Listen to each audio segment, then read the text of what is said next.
আসসালামু আলাইকুম। আজকে আমার লাইভে আসার মূল উদ্দেশ্য হচ্ছে যে আপনারা সবাই দেখছেন 13 long course lieutenant general Motiur স্যারকে নিয়ে, যিনি ওয়াকার স্যার, জেনারেল সেনাপ্রধান, ওনার কোর্সমেট, ওনাকে নিয়ে বেশ হচ্ছে। একদিকে তার 22 জনের একটা নাম বেরিয়েছে যারা গুম খুম এবং অন্যান্য অ্যাট্রোসিটির সাথে জড়িত। গুমখুম কমিশন তাদের একটা চিঠি বের করেছে যার 22 জনের মধ্যে, এবং তার মধ্যে ওনার লিস্টে ওনার নাম আছে। এবং আরেকটা দেখলাম, দৈনিক ইনকালাবও তার নামে একটা রিপোর্ট করেছে যে উনি নাকি একদম ওনার মতো ভালো মানুষ, ওনার মতো ভালো অফিসার নাকি জগতে আর ছিল না। এনিওয়ে, আমি জাস্ট কিছু আমার নিজস্ব কিছু মতামত আমি দিব, যেহেতু উনি আমার কমান্ডো লাইনের লোক। উনি একজন কমান্ডো এবং ফ্রি ফল স্পেশাল ফোর্সের আমার প্রশিক্ষক ছিল, এবং সোফার ওনার knowledge is concern he is a fantastic officer. খুব ভালো কমান্ডো ছিলেন, ফ্রি ফলার ছিলেন, সোলজার হিসেবে ভালো। কিন্তু যেটা হচ্ছে, যেটা উনি একটা আওয়ামী পরিবার থেকে এসেছেন, এটাও কোনো ইম্পর্টেন্ট না। কিন্তু ইম্পর্টেন্ট জিনিস হচ্ছে উনি গত 15 বছরে এই আওয়ামী সরকারকে উনি সবকিছু দিয়ে সহায়তা করেছেন। সবকিছুতে উনি যে সমস্ত অ্যাপয়েন্টমেন্ট ছিলেন, এডিজি অফস র্যাব 2009 থেকে 2011-র কিছু একটা অংশ সম্ভবত, এবং তখন সম্ভবত না, কনফার্ম, এটা সরকারি চিঠি আমি দেখেছি, ছিলেন। এবং ওই সময় কিন্তু 2010-এ কিন্তু চৌধুরী আলম গুম হয়েছে, আপনারা এটা জানেন। এবং তখন র্যাব ইন্টেলিজেন্স ছিল জিয়াউল হাসান। সো এখানে র্যাবের, মানে আমি আরেকটা সোর্স থেকে শুনলাম যে তখনকার আহ, আহ, র্যাবের ছিল হচ্ছে মোখলেসুর রহমান, বোধহয় প্রধান ছিলেন মোখলেসুর রহমান।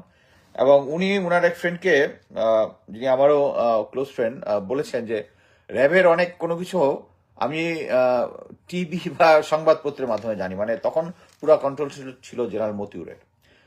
এবং ওই সময়ই তো একটা গুড নাম্বার অফ গুম খুনের যদি হিস্ট্রি নেন, ওই সময় একটা হয়েছে। তারপরে উনি গিয়েছেন 46 ব্রিগেড কমান্ডার হিসেবে। 46 ব্রিগেড আমরা জানি যে ঢাকার একটা পাঞ্চ লাইন, এবং এটাই সবচেয়ে বিশ্বস্ত লোকরা থাকে। দেন সিটিআইবি র্যাব উনি, আমি একটা কমেন্ট করেছিলাম জুলকারনাইন স্যারের ওখানে, সে আবার ওটা নাকি উত্তর দিয়েছে যে উনি যখন ছিলেন তখন নাকি ছিলই না, মানে আয়নাঘর ছিল না। বাট ফ্যাক্ট ইজ দ্যাট এই আয়নাঘরটা হচ্ছে কচুক্ষেতের যে ওখানে 14 তলা বিল্ডিং যেটা আছে, ওইটার ইন্টিগ্রাল পার্ট। যখন এটা তৈরি করা হয়, জিআইসি হিসাবে সবাই জানতো। পরবর্তীতে সাংবাদিকরা এটা ইনভেস্টিগেশন করে এটার নাম হয়েছে আয়নাঘর। বাট এই বিল্ডিংটা শুরুতেই ওখানে ছিল। এখানে জয়েন্ট ইন্টিগ্রেশন সেল মানে হচ্ছে যারাই আহ, মানে আইনের ভাষায় হচ্ছে খতরনাক যারা আছে, যে সমস্ত excuse me, খতরনাক যে সমস্ত আসামি আছে, তাদেরকে একটা জয়েন্ট ইন্টারভেনশন সেলে করার জন্য ওখানে নিয়ে আসতো। So it's not DGFI, RAB ওখান থেকে পাঠাতো। তারপরে আপনাদের একটা স্টোরি মনে আছে কিনা যে আহ, এই যে তাপস, আওয়ামী লীগের এমপি, ঢাকার এমপি, যে তাকে একটা হত্যা চেষ্টা মামলায় 5 জন আর্মি অফিসারকে একটা ভুয়া কেস দিয়ে তাদেরকে অ্যারেস্ট করেছিল র্যাবের ইন্টেলিজেন্স। তখন কিন্তু মতিউর স্যার হচ্ছে এডিজি র্যাব। এবং এদেরকে কিন্তু এই আয়নাঘরই তো, উনি বলতেছেন যে 2011 থেকে 13 আয়নাঘর তখন ছিল না। বাট এই তখনই কিন্তু উনি এখানে আয়নাঘর ছিল। তারপর কি আয়নাঘর বন্ধ হয়ে গিয়েছিল? আয়নাঘর সবসময় ছিল, বাট নাম আয়নাঘর পরে পরে হয়েছে।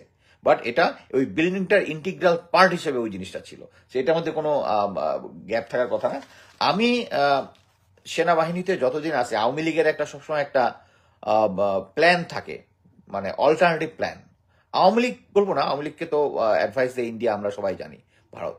এখানে অ্যাডভাইসটা ছিল হচ্ছে, আমরা সবাই জানি, যখন জেনারেল ইকবাল করিম ভুইয়া যখন সেনাপ্রধান ছিল, তখন চিফ অফ জেনারেল স্টাফ ছিল হচ্ছে জেনারেল মাইনুল স্যার। সো এই দুজন ছিল একজন একজনের প্রতিদ্বন্দ্বী। দুজনে এখানে এখানে যারা সেনাবাহিনীতে আছেন অনেকেই জানবেন যে তাদের মধ্যে একটা ফাইট ছিল। এবং জেনারেল ইকবাল করিম ভুইয়াকে সেনাপ্রধান বানায় তাকে সিধা রাখার জন্য তার অল্টারনেটিভ সবসময় জেনারেল মইনুল রেডি ছিল, যে কিছু একটা হইলেই মানে একটা খারার ঘাত। সো এই জেনারেল মতিউর ছিল প্রেজেন্ট লাস্ট 2 চিফের প্ল্যান বি। কোনো কিছু একটা প্ল্যান হইলে জেনারেল মতিউল টেক ওভার। এটা হচ্ছে আমার পার্সোনাল অ্যানালাইসিস, কারণ আমি যেহেতু খোঁজ খবর রাখি এবং সবকিছুতেই আমি উনি যদিও ওনার সাথে জেনারেল শফিউদ্দিনের অনেক ক্রাইসিস, এই সমস্ত কিছু লোকজনের কিছু বলে বেড়ান। বাট উনি ইউরোপে কয়েকটা জায়গায় ওনারা কিছু ডিলিংসে গিয়েছিলেন, যেখানে আমি দুজনকে মোটামুটি কোজি অবস্থায়, চা পান করত অবস্থায় কিছু ছবি আমি দেখেছি। So they are actually they are close. হয়তোবা পরবর্তীতে প্রফেশনাল জেলাসি হইতে পারে, যেটা জেনারেল ইকবাল করিম ভুঁইয়া এবং জেনারেল মইনুলের মধ্যে যেটা হচ্ছিল, এটা সেনাবাহিনী সবাই জানে। So general Motiur was always Awami লীগের প্ল্যান বি। সো উনি আওয়ামী লীগের সময় এই CTIB, ADG, RAB, 55 debate GOC, even সাতক্ষীরার উনি যখন জিওসি ছিলেন, উনি একটা ফ্যাক্স পাঠিয়েছিলেন ইন্ডিয়াতে, ইন্ডিয়ান ট্রুপস আসার জন্য সাতক্ষীরা। এই ঘটনাটার মানে যেহেতু আওয়ামী লীগের সময় ছিল, কেউ সঠিকভাবে সরকারিভাবে তদন্ত করে নাই, এই জন্য আমাদেরকে এখন আনকনফার্ম নিউজের উপরই ভিত্তি করতে হয়। এই ফ্যাক্সের ইয়াটা আমি দেখেছিলাম, বাট এখন আমি খুঁজে পাচ্ছি না। কেউ যদি খুঁজে পান আমাকে ইনবক্স করবেন। একটা ফ্যাক্স ছিল, এটা অনলাইনেই ছিল। সো এই সমস্ত, তারপরে উনি ছিলেন 24 ডিবেট জিওসি। এই সমস্ত যারা থাকে তারা আওয়ামী লীগকে পছন্দ করে না, এরকম একটা গ্রুপ হইতে পারে না। এখন আমি আপনাকে আরেকটা ইনভেস্টিগেশন ইয়া বলবো, সেটা হচ্ছে আমি মতিউর স্যারের সাথে ফেসবুকে নাই, কিন্তু ওনার ফেসবুক টাইম মাঝে মাঝে চেক করতাম। মাস 4 বা 5 আগে, আমি বলবো 5 বা 6 আগে, এটা তো 3 মাস তো অলরেডি হয়ে গেছে, এর আরো 2 মাস আগে, তার মানে হচ্ছে 3, 4, 5, তার মানে 5 থেকে 6 মাস আগে উনার ফেসবুকের অ্যাকাউন্টে ছিল হচ্ছে 5 থেকে 6 হাজার ফলোয়ার, ফ্রেন্ড আর ফলোয়ার মিলে। হঠাৎ করে 7 দিন পরে আমি চেক করে দেখি 34,000। Now it is you can check 35,000। হঠাৎ করে এত কিভাবে পারলো? আমি তখন তার ফলোয়ার গুলো চেক করে দেখলাম, এটা হচ্ছে সেম জিনিস, আওয়ামী লীগের বট কমেন্ট যারা করে না, ওই পার্টি। এবং আজকে আপনারা যদি খেয়াল করে দেখবেন যে জুলকারনাইন স্যারের পোস্টে বা অন্যান্য জায়গায় যতজন পজিটিভ ইয়া করছে, খুব কম তার অরিজিনাল আইডি নিয়ে করেছে। তাকে প্রচন্ড ভাবে ওই ইয়া করার চেষ্টা করতেছে, মানে হাইলাইট করার চেষ্টা করতেছে। But he was always Awami লীগের প্ল্যান বি। এখন আসেন প্রেজেন্ট সিচুয়েশনে। প্রেজেন্ট সিচুয়েশনে উনি সবসময় জেনারেল ওয়াকারের সাথে অ্যাডভাইস হিসেবে কাজ করেছেন। এতে এটা মাল্টিপল সোর্স থেকে কনফার্ম করা। এবং আরেকটা জিনিস হচ্ছে, এই যে মনে করেন যে তার প্রোফাইলটাকে একটু এনহ্যান্স করা, করা, it's a political thing. Political thing মানে হচ্ছে পলিটিক্যালি উনাকে লঞ্চ করা হবে একটা বিগার প্ল্যাটফর্মে, এটার জন্য প্রস্তুতি নিয়ে রাখছিল তা। এখন দেখেন যে এখন হঠাৎ করে তার নামে চতুর্দিকে, সে তার মতো দেশপ্রেমিক কিছু হয় না। এবং এডিজি র্যাব, র্যাবের এডিজি ছিল, ছিল, এগুলো হচ্ছে এখন মাইনর জিনিস। এগুলো একজন মাইনর জিনিস। উনি নিজেও কি ব্যাখ্যা দিচ্ছেন, উনি এডিজি অ্যাডমিন ছিলেন, তারপরে অ্যাডমিন বিদেশ যাওয়ায় উনি টেম্পোরারি এডিজি অফ ছিলেন। এবং জিয়াউল হাসান তার কথা শুনতো না, জিয়াউল হাসান নিজে নিজে করতো। এটা এটা এই সমস্ত ককবুল স্টোরি তো বললে হবে না স্যার। আর এটা হচ্ছে, উনি যখন 2013-তে 11 থেকে 13 যখন ইয়াতে ছিলেন, ওই সিটিআইবি ছিলেন, তখন আয়নাঘরের অস্তিত্ব ছিল না। তাহলে ওই যে তাপস হত্যা মামলার যে অফিসারগুলা ছিল, তারা কোথায় ছিল? তারা এই আয়নাঘরে ছিল। তখন কি ইয়া ছিল না? সো ফাইনালি ওনাকে পলিটিক্যাল লঞ্চ করার আরেকটা যেটা যেটা বলতেছি, অ্যাট প্রেজেন্ট আমরা সবাই জানি যে আওয়ামী লীগ আসতে পারবে না, আওয়ামী লীগ আসতে পারবে না। And there is a plan B. Plan B হচ্ছে রিটায়ার্ড মিলিটারি অফিসারদেরকে গিয়ে একটা পলিটিক্যাল পার্টি মুভ করবে। এটার বিহাইন্ডে আছে হচ্ছে, ফাইনালি এটা সাকসেস হইলে general Iqbal Karim Bhuiyan will take over. এবং এর পিছনে যারা যারা আছে, এর মধ্যে একজন আছে 22 রং কোর্সের শামীম কামাল স্যার, উনি রিটায়ার্ড ব্রিগেডিয়ার জেনারেল। উনি এটার সমন্বয়ক হিসাবে আছে। এবং বর্তমানে যে সমস্ত অফিসাররা এই আওয়ামী লীগের সময়ের কিছু কিছু আছে একদম জেনুইন, যেগুলা দুষ্ট প্রকৃতির, যেগুলা দুষ্ট প্রকৃতির, ওগুলাই দেখতেছি যে ইয়া স্যারকে একটা হিরো বানানোর চেষ্টা করতেছে, কি বলে, মতিউর স্যারকে। সো এদেরকে দিয়া একটা পলিটিক্যাল পার্টি একটা লঞ্চ করার চেষ্টা করতেছে। এবং আমি যেটা অ্যাজিউম করি সেটা হচ্ছে, at present brigadier Hasan Nasir sir খুব ভালো কাজ করতেছে বিভিন্ন জায়গাতে। সেনা অফিসার যারা এই 15 গত 15 বছর যারা ডিপ্রাইভড হয়েছে, তাদের ফরে কাজ করতেছে, জাতীয় ইন্টারেস্ট নিয়ে কাজ করতেছে প্রতিটা জায়গায়। এই বয়সে উনি বিভিন্ন জায়গায় করতেছে। এবং উনার ইন্টিগ্রিটি নিয়ে আমাদের কোনো সন্দেহ নাই, কারণ আমরা সবাই জানি 25 ফেব্রুয়ারি যে ইনভেস্টিগেশন হচ্ছিল, ওই ইনভেস্টিগেশনে উনি 70 বাইরে না যাওয়ার কারণে উনাকে ওখান থেকে সরাই দিয়েছিল। সরাই দেওয়ার পরে প্রেজেন্ট আরেকজন অফিসারকে দিয়েছিল, সম্ভবত স্যারের নামটা ভুলে গেছে, সম্ভবত EME officer major general Abul sir, উনি পরে ডিজিবিজিবি হয়েছিলেন।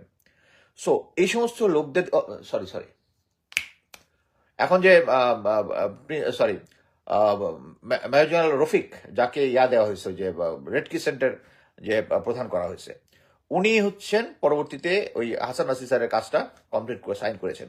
সো হাসান নাসির স্যার যে কাজটা করতেছে এটার এগেনস্টে এক ধরনের একটা মুভমেন্ট একজন এই মতিউর স্যার করতেছে, এবং ফিউচারে তাকে এখন তার নাম আসতেছে যে দুদকের চেয়ারম্যান, তার না হলে নাকি চলবে না। এখানে হাজার হাজার ভালো ভালো অফিসার আছে। আমরা তো যারা যারা আছি তারা জেনারেল আলম ফজলুর রহমান নাম বলতে বলতে মুখে ফেনা তুলে ফেলতাম, ওনার কথা কেউ শোনে না। হাসান নাসিরের কথা কেউ, স্যারের কথা কেউ শোনে না। আরো আছে মেজর জেনারেল, একদম ইয়াং জেনারেশনের মেজর জেনারেল আছে যিনি ভিকটিম ইয়ার কি বলে আহ, আহ, এই আওয়ামী গভর্নমেন্টের major general Naim Ashfaq Chowdhury, with a very clean record, sort of honour his course. সে এখন রিটায়ার্ড লাইফ লিড করতেছে। তাকে একটা যে কোনো একটা ইম্পর্টেন্ট জায়গায় দেওয়া যেতে পারে, কিন্তু কেউ এই সমস্ত নাম কি, মানে মোট কথা হচ্ছে, আমি আগেও একটা ইয়াতে বলেছি যে গোয়েন্দা সংস্থার কাজ হচ্ছে, আমরা যেরকম গুজবকে, আমাদের গোয়েন্দা সংস্থায় কিন্তু গুজবকে পড়ানো হয়, গুজবকে কিভাবে ইউটিলাইজ করা যায় পজিটিভলি। এক হচ্ছে যুদ্ধের সময় শত্রু দেশের এগেনস্টে মেইনলি গুজব ইয়ে করে, বাট আমরা করি হচ্ছে জনগণের এগেনস্টে।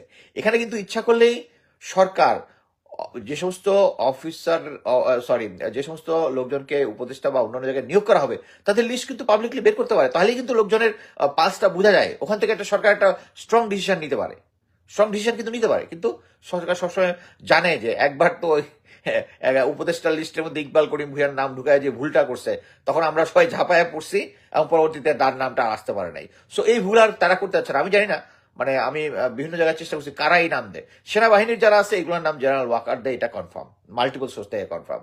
বাট এই কারা দেয় সবাই মনে করে যে একটা একটা অদৃশ্য শক্তি আছে, অদৃশ্য শক্তি, আমরা চোখ বন্ধ করে বুঝি অদৃশ্য শক্তি হচ্ছে ভারত।